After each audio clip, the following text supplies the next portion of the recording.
Assalamualaikum warahmatullahi wabarakatuh. Saya Muhammad Rizky Fadli dari kelas 5 BKSOS Pagi. Saya sini akan menjelaskan materi gerakan sosial. Gerakan sosial umumnya dapat ditilik dari berbagai jenisnya. Ada anggapan yang kuat bahwa ketidakpuasan selalu mengarah pada aktivitas gerakan sosial. Gerakan sosial juga selalu memiliki tahapan daur hidup sendiri. Gerakan sosial di seluruh dunia telah menjadi kekuatan besar yang mendorong bagi terjadinya perubahan sosial. Pada saat yang sama, pemerintah dan penentang lainnya sering mencoba untuk menggagalkan. Untuk memahami bagaimana dan mengapa perubahan sosial terjadi, kita harus memahami mengapa gerakan dimulai, bagaimana mereka berhasil dan gagal, dan apa dampaknya. Memahami gerakan sosial. Gerakan sosial dapat didefinisikan sebagai upaya terorganisir oleh sejumlah besar orang untuk membawa atau menghambat perubahan sosial, politik, ekonomi, atau budaya. Gerakan sosial mungkin terdengar mirip dengan kelompok minat khusus, dan mereka memiliki beberapa kesamaan. Tetapi perbedaan utama antara gerakan sosial dan gerakan kelompok minat khusus terletak pada sifat tindakan mereka. Kelompok kepentingan khusus biasanya bekerja di dalam sistem melalui aktivitas politik konvensional seperti lobby dan kampanye pemilihan.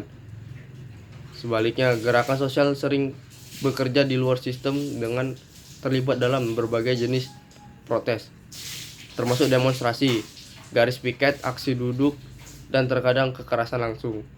Gerakan sosial adalah upaya terorganisir oleh sejumlah orang untuk membawa atau menghambat perubahan sosial. Seringkali mereka mencoba melakukannya dengan berbagai macam protes.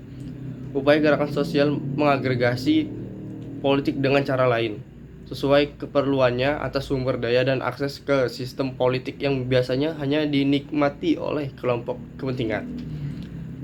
Jenis gerakan sosial. Sosiolog mengidentifikasikan beberapa jenis gerakan sosial sesuai dengan sifat dan tingkat perubahan yang mereka cari. Tipologi ini membantu kita memahami perbedaan di antara banyak jenis gerakan sosial yang ada di masa lalu dan terus ada hingga saat ini. Salah satu jenis gerakan sosial yang paling umum adalah gerakan reformasi yang berupaya membatasi, meskipun masih signifikan, perubahan dalam beberapa aspek sistem politik, ekonomi, atau sosial suatu negara. Gerakan ini tidak mencoba menggulingkan pemerintah yang ada, melainkan bekerja untuk memperbaiki kondisi di dalam rezim yang ada.